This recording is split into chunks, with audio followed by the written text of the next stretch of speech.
His perfect crime. ఈ కథలో hero పేరు అమిత్. బయటికి చూస్తే చాలా ప్రశాంతంగా, తెలివిగా కనిపించే వ్యక్తి. కానీ అతని మనసులో మాత్రం చాలా ఖచ్చితంగా ఆలోచించే, ప్లాన్ చేసే స్వభావం ఉంది. అమిత్ తన భార్య నేహాతో పెళ్లి అయ్యి కొంతకాలం సంతోషంగా జీవించాడు. కాని కొంతకాలం తర్వాత వాళ్ల మధ్య గొడవలు మొదలయ్యాయి. అమిత్కు ఆ జీవితం బోర్గా అనిపించింది. డైవోర్స్ తీసుకుంటే తన పేరు చెడిపోతుంది, డబ్బు కూడా పోతుంది అని భావించాడు. అప్పుడు అతని మనసులో ఒక భయంకరమైన ఆలోచన వచ్చింది. నేహాను ఎవరికి తెలియకుండా తొలగించాలి. అతను ఒక పర్ఫెక్ట్ క్రైమ్ ప్లాన్ చేయాలని నిర్ణయించుకున్నాడు. ప్లాన్. అమిత్ చాలా రోజులు ప్లాన్ చేశాడు. పోలీస్ ఇన్వెస్టిగేషన్ ఎలా జరుగుతుందో, క్రిమినల్స్ ఎక్కడ తప్పులు చేస్తారో అన్నీ స్టడీ చేశాడు.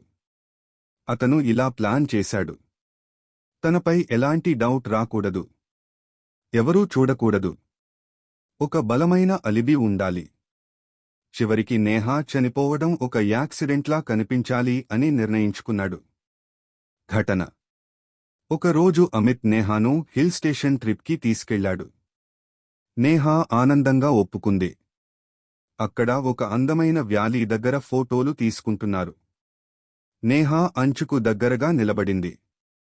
అమిత్ కూడా నెమ్మదిగా ఆమె దగ్గరికి వెళ్లాడు. ఒక క్షణంలో అతను నేహాను తోసేశాడు. ఆమె లోయలో పడిపోయింది. అమిత్ వెంటనే కేకలు వేస్తూ సహాయం కోసం అరిచాడు. చుట్టూ ఉన్నవాళ్లు వచ్చారు. పోలీసులకు సమాచారం ఇచ్చారు. ఇది ఒక సాధారణ యాక్సిడెంట్లా కనిపించింది. అలిబి. అమిత్ చాలా సహజంగా నటించాడు. అందరి ముందు ఏడ్చాడు. పోలీసులకు సహకరించాడు. అదే కథను మళ్లీ మళ్లీ చెప్పాడు. ఎక్కడా ఎలాంటి అనుమానం రాకుండా అన్నీ సెట్ అయ్యాయి. పోలీసులు కేసును క్లోజ్ చేశారు. అమిత్ అనుకున్నాడు, నేను పర్ఫెక్ట్ క్రైమ్ చేశాను.